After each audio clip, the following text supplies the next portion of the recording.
Okay, I've got three arguments, three ideas on the way to an argument about what you need to do. So here's the first idea, route striker. 1846, just about 13 miles from where we are right now at Walden Pond, Henry David Thoreau wrote this: "There are 1,000 hacking at the branches of evil to one who is striking at the roots." Root striker. Okay, number two, the idea of independence. Now, when you think independence, you might think 1776. That's not what I mean. I mean the kind of independence that was obsessive in the thoughts of people in America around 1786, at a time when most thinking Americans began to believe America was a failure.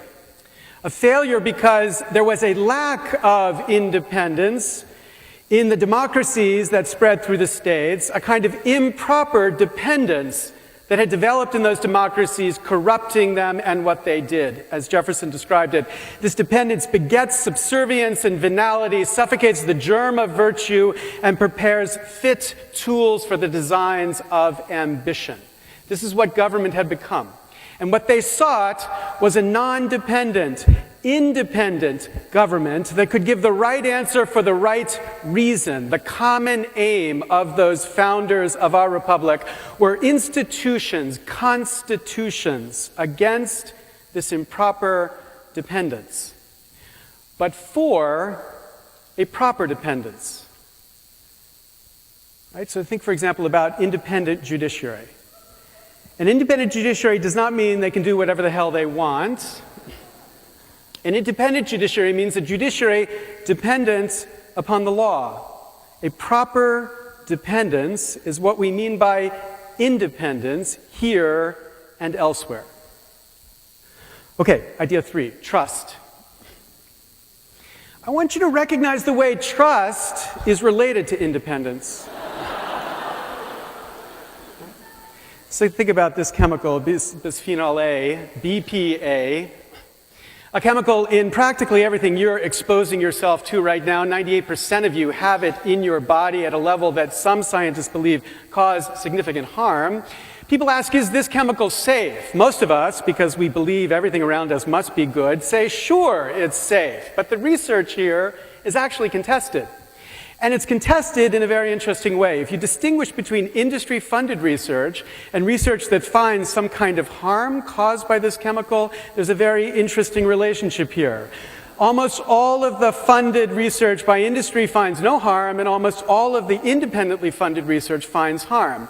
Now you are less sure about the safety than you were before.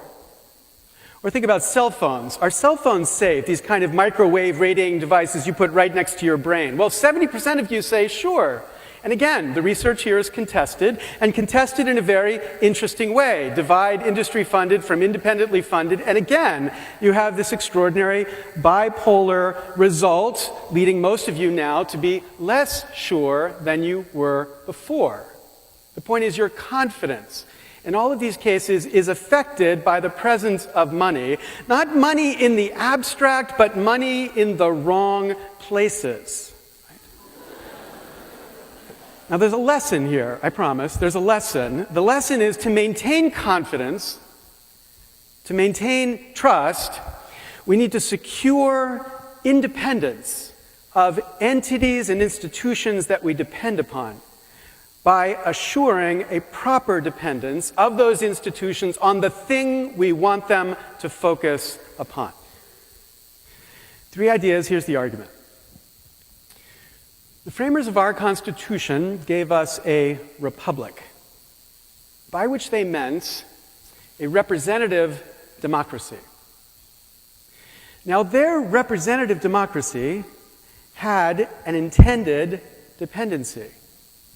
As the Federalist 52 put it, it was the branch of government which ought to be dependent upon the people alone. The people. Congress. I do my own graphics. You want to see that again? Here, watch. It's very cool the way that bounces. Dependent upon the people. Now here's the problem. We have evolved in the last 220 years a different dependency around Congress, a dependency that increasingly displaces the dependency of the people, a dependency upon the funders. Members of Congress spending between 30 and 70% of their time raising money to get back to Congress. They develop a sixth sense, an ability to understand how everything they say and do will affect their capacity to raise the money they or their party needs to get back into power. They become shape-shifters, bending themselves even in advance of a particular confrontation to make sure that they will have the opportunity to raise the money they need. Leslie Byrne, when she went to Congress, a Democrat from Virginia, was told by a colleague, always lean to the green. And then she clarified, he was not an environmentalist. Now the point is, this is a dependency too, this dependency upon funders. It is a different and conflicting dependency from the dependency upon the people, because here's the obvious fact, the funders are not the people. This has consequences. First consequences are policies that get bent in favor of the funders. As Professor Gylens has characterized in an extraordinary study of attitudes between the wealthy and the not-so-wealthy, policy, when the attitudes conflict, strongly reflects the preferences of the most affluent, but bears virtually no relationship to the preferences of the poor or middle-income Americans. A vast discrepancy. And number two, this system of dependence has produced a lack of confidence in this institution, which is now profound. 75% of Americans believe, quote, money buys results in Congress. It's a little bit different depending on whether you're a Democrat or Republican. Democrats, 81%, Republicans, 71%. But I can tell you before the parties switched control, the numbers were reversed. The Democrats were 71%, the Republicans were 81%. And as Gallup found in their last poll about confidence in major institutions, 11% of Americans have confidence in Congress. 11%. Just think what that means. There were more people who believed in King George III at the time of the Revolution than who believe in our Congress today. Okay, so what to do? What to do here is to strike at the root, to be a root striker. And how do you do that? Well, the first thing is to wear Keds. Look. Keds. Now, this is not a joke, this is serious. Keds, because Keds were created by this company, Stride Right, and this company was created by this man, a hero of mine, Arnold Hyatt.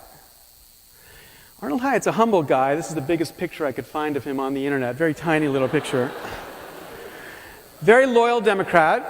In 1996, he was the number 2 Democrat contributing to the party, second largest contributor. So in 1997, President Bill Clinton invited him and 30 others to the Mayflower Hotel for a kind of fat cat dinner to explain to the president what the president should do for the remainder of his second term.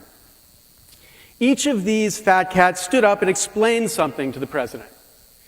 And Arnold Hyatt was the last to speak. We don't have a picture of him standing and speaking. I kind of picture it like this. But so he stands to address the president. And he says, Mr. President, I know you're an admirer of Franklin Delano Roosevelt. So I want you to put yourself in Roosevelt's shoes in 1939, when he came to recognize that he needed to convince a reluctant nation to wage a war to save democracy. Because Arnold said, you too, Mr. President, have to convince a reluctant nation to wage a war to save democracy. Not a war against fascists, a war against fat cats. A war against people like us. People who believe that merely because they have wealth, they have the right to direct how policy in America goes. People who believe that they have an entitlement to pick up the phone and get the president on the other side just because they've succeeded in business or in the arts. People who have destroyed democracy in America. Now you can imagine in this room of 30 fat cats, after Arnold finished, there was a little bit of silence. The only published account of the evening recounts that President Clinton then effectively slashed Hyatt to pieces, humiliating him in front of this group. But I think 15 years later, we need to recognize that it was Arnold Hyatt who was right, not the president. We need to convince a reluctant nation to wage a war to save democracy. But where Arnold was wrong, we're not going to get politicians to wage this war for us. This is a war to be waged by citizens, by us, by root strikers, by you. At the end of the Constitutional Convention, Benjamin Franklin walked out, and he was asked by a woman on the streets in Philadelphia, "Mr. Franklin, what have you wrought?" And he responded, "A republic, ma'am, if you can keep it." A republic, a representative democracy, a democracy to be dependent upon the people alone. We have lost that republic. You need to act to get it back. Thank you very much.